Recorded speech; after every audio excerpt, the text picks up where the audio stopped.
बच्चों solve graphically the pair of linear equation 3x minus 4y plus 3 is equals to 0, 3x plus 4y minus 21 is equals to 0. Find the coordinate of the vertices of the triangular region formed by these lines and the x-axis.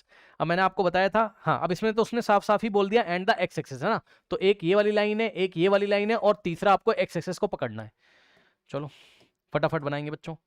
First line को यहां पर देखते हैं, x y. First line की equation क्या है बच्चे आपकी, 3x minus 4y plus 3 is equal to 0। अब हम क्या करेंगे बताइए, यहाँ पर x की वैल्यू, यस x की वैल्यू हम कितनी पुट करेंगे बताइए, x की वैल्यू 0 रखोगे कोई फायदा नहीं है। हाँ तो बताओ क्या करें, क्या रखें, क्या रखें, y 0 रखें, यस y 0 हम रख लेंगे, कोई दिक्कत नहीं है। तो जैसे ही हमने y 0 रखा तो 3 into x minus 4 into y की वैल्यू 0 और प्लस 3 इज इक्वल टू 0। तो यहाँ से आ जाएगा 3x और ये तो 0 ही हो जाएगा, इसका कोई मतलब है नहीं, और प्लस 3 उधर जाएगा तो हो जाएगा -3 और x is equals to -3 divided by 3, तो ये इससे कटेगा तो आंसर आपका -1 आएगा। तो यहाँ से x इज इक्वल्स टू -1 हो जाता है, मेरे ख्याल से कोई डाउट नहीं है, ठीक। तो यहाँ से बच्चों -1, 0 आपका फर्स्ट कोऑर्डिनेट आ गया, मतलब फर्स्ट पॉइंट के कोऑर्डिनेट्स। और इसी तरीके से और क्या रखना चाहते हो बताओ, और क्या रखना चाहते हो बताओ। 3 2 just 6 नहीं बन पाएगा, यस क्या रखें, x 3 रखोगे, 3 रखोगे तो 9 प्लस 3, यस। तो x की वैल्यू 3 रखी बच्चों ने, तो यहाँ से आ जाएगा कितना, 3 इंटू एक्स की जगह 3 और माइनस 4y और प्लस 3 इज इक्वल टू 0, 3 3 जा 9, 9 प्लस 3 12, 12 उधर जाएगा तो -4, y is equal to -12, minus minus cancel तो y इज इक्वल टू 12/4, यानी कि y इज इक्वल टू 3 यहाँ से आ गया। तो इसका मतलब बच्चों आपने x कितना रखा, आपने 3, तो y भी आपका यहाँ पर 3 निकल के आ गया, चेक कर लो।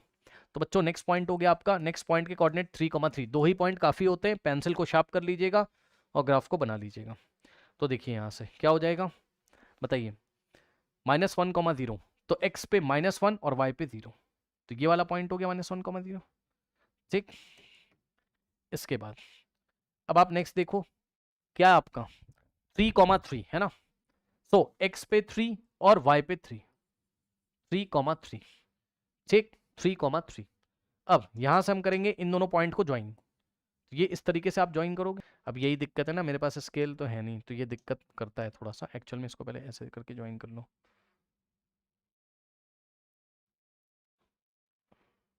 तो ये हो गई आपकी लाइन, और इस लाइन की इक्वेशन लिख दीजिए। तो इस लाइन की इक्वेशन है स्टूडेंट्स आपकी कितनी, बताना जरा, yes 3x minus 4y, 3x minus 4y is equal to 3, एक ये लाइन हो गई। दूसरी लाइन है बच्चों आपके पास, सॉरी +3 इज इक्वल टू 0 है, ये +3 इज इक्वल टू 0 है, ठीक। नाउ स्टूडेंट्स ध्यान दें, दूसरी लाइन है आपके पास कौन सी, चेक कर लो, 3x plus 4y minus 21 है ना, 3x plus 4y minus 21 is equal to 0 है। तो ये लाइन आपके पास है यहाँ पर, ठीक। चेक कर लेते हैं बच्चों, 3x plus 4y minus 21 is equals to 0। अब यहाँ से यस, चलिए देखते हैं क्या होता है, एक्स वाई, चलिए x की वैल्यू, हाँ अब इसमें बच्चों रखना शुरू करिए, क्या करेंगे, x की वैल्यू 7 ले सकते हैं, ठीक है। तो x की वैल्यू बच्चों ने 7 रखी, तो यहाँ से हो जाएगा 3 इंटू एक्स, तो x की जगह 7 और plus 4y minus 21 is equal to 0, ठीक। तो यहाँ से 21 21, ये 21 और ये 21 कैंसिल, तो 4y इज इक्वल टू 0, यानी कि y इज इक्वल टू 0। अगर आप y इज इक्वल टू 0 भी लेते, 0.4 0 हो जाएगा ना, तो अगर आप y 0 लेते x 7 आ जाता, ठीक। और क्या ले सकते हैं, x की वैल्यू 0 लेके कोई फायदा होगा नहीं, ठीक है, x -1 आप लेना चाहते हो, ठीक है बिल्कुल सही बात है। तो x की वैल्यू -1 बच्चों ने ली, तो यहाँ से हो जाएगा 3 इंटू एक्स की जगह -1 और plus 4y minus 21 is equal to 0, तो 3 इंटू -1 -3 उधर जाएगा, या आप ऐसे ही देख लो अभी तो, है ना, -3 plus 4y minus 21 is equal to 0।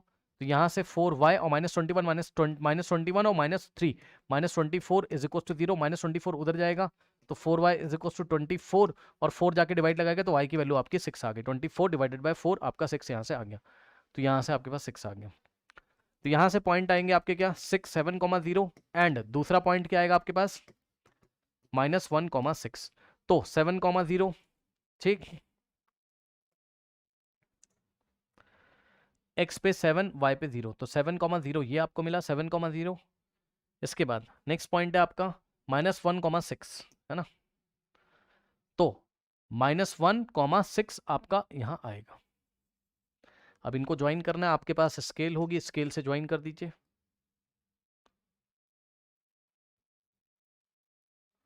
तो ये जो रेड वाली लाइन है आपकी, ये है बच्चों आपकी 3x + 4y, 3x + 4y = 21, ठीक।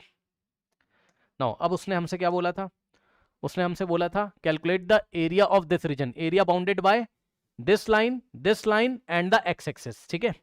तो ब्लू वाली लाइन, रेड वाली लाइन और एक्स एक्सिस, जरा ध्यान दे बच्चे, ब्लू वाली लाइन, रेड वाली line and the x axis, ठीक है। और वो एग्जाम में आपको एक्स एक्सिस की जगह एक्स एक्सिस की इक्वेशन भी दे सकता है, y = 0। y = 0 ही किसको दिखाता है, एक्स एक्सिस को, यानी कि यही आपकी क्या है, y = 0 आपकी एक्स एक्सिस है, ठीक। तो अगर आप ध्यान देंगे तो ये वाला पॉइंट हो गया बच्चे A, और ये वाला पॉइंट हो गया B, और ये वाला पॉइंट हो गया C।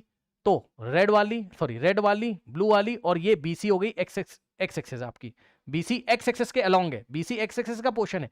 तो ट्राइंगल ABC का एरिया आपको निकाल के लेके आना है।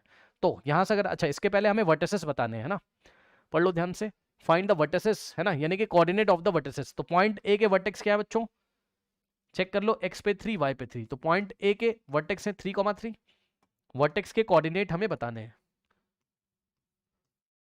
ठीक। वर्टेक्स B के कोऑर्डिनेट क्या है, -1,0, तो B के हो जाएंगे आपके -1,0। वर्टेक्स C के कोऑर्डिनेट है 7,0, ये वाला पॉइंट 7,0 है। अब हमने यहां से निकाला एरिया, अब मेरे पास जगह नहीं, मैं ये निकाल दे रहा हूं, है ना, AR का मतलब एरिया ऑफ ट्राइंगल ABC, ठीक। Area of triangle ABC = half into base into height. Base कितना है BC, और हाइट आपको बनाना पड़ेगा। हाइट के लिए आपने यहां से एक परपेंडिकुलर ड्रॉ किया, और ये वाले पॉइंट को M बोला, तो AM का लेंथ कितना हो जाएगा, यही AM आपका परपेंडिकुलर है, हाफ इंटू बेस हो गया BC, परपेंडिकुलर हो गया AM, ठीक है। यहां से आप सॉल्व करोगे, ये AM आपका क्या हो गया, half into base into height, है ना। तो यहां से हाफ इंटू बेस, B से C तक कितना हो जाएगा, चेक कर लो, B से C तक कितना हो जाएगा, चेक कर लो, 8 हो जाएगा। 8 कैसे, कैसे, ध्यान दें कैसे, क्योंकि यहां से ऑरिजिन से यहां तक 7 हो गया, और ऑरिजिन से -1 तक 1 यूनिट, 1 यूनिट। कुछ लोग क्या करेंगे, यहां से यहां 7 और ये -1, 6 कर देंगे, गलत भाई, पूरे सेक्शन काउंट करो, 1 2 3 4 5 6 7 8, तो 8 सेक्शन इंटू A से M तक कितना हो गया, सामने से देख लो, AM का लेंथ 3 यूनिट, 2 1 जा 2 4 जा 4 3 जा 12 स्क्वायर यूनिट्स, यहां से एरिया आपका आ गया। This is the required area, ठीक है। और कौन सा एरिया आपने निकाला है वो मैंने आपको दिखा दिया, ये वाला रीजन आपने निकाला है, ABC का ट्राइंगल का एरिया। लेकिन अगर इसी क्वेश्चन में बच्चों ध्यान से सुनिए, अगर मान लीजिए क्वेश्चन आपका सेम आ जाए और आपको क्या बोल दे, find the area bounded by these two lines and the Y axis, है ना, एंड द वाई एक्सिस। तो मेरे ख्याल से बच्चों आपने ग्राफ किसी ने बनाया हो तो बताओ, क्या लाइन यहां से जा रही है 0,1 से, मेरे में तो नहीं जा रही है, मतलब मेरा ग्राफ ठीक नहीं है ना, ग्राफ पेपर तो है नहीं मेरे पास, नहीं जा रही ना, तो नहीं पूछेगा परछानो। और यहां से पास हो रही है क्या, 0,5 से पास हो रही है, बताना। नहीं कर रही है तो नहीं पूछेगा। अगर कर रही होती ना बच्चों, अगर कर रही होती ना, तो वो आपको ये भी एग्जाम में पूछ सकता था, find the area bounded by these two lines and the what, and the Y axis. और वाई एक्सिस की इक्वेशन x = 0 होती, तो एंड द वाई एक्सिस बोलता या x = 0 बोलता, तो हम ये वाला ट्राइंगल निकाल लेते, ठीक है। और ये वाला ट्राइंगल हम निकाल लेते, तो हम तब निकालते जब ये एग्जैक्टली यहां से पास होती लाइन, यहां से 0,1 से और 0,5 से। अभी तो नहीं हो रही है, अगर होती तब हम करते। तो उसके लिए बस हम ये बताना चाहते हैं आपको, ये परपेंडिकुलर हो जाता और ये आपका बेस हो जाता। अभी तो ऐसा ही क्वेश्चन है, तो आपको ऐसे ही सॉल्व कर लेना, मेरे ख्याल से कोई डाउट नहीं होना चाहिए।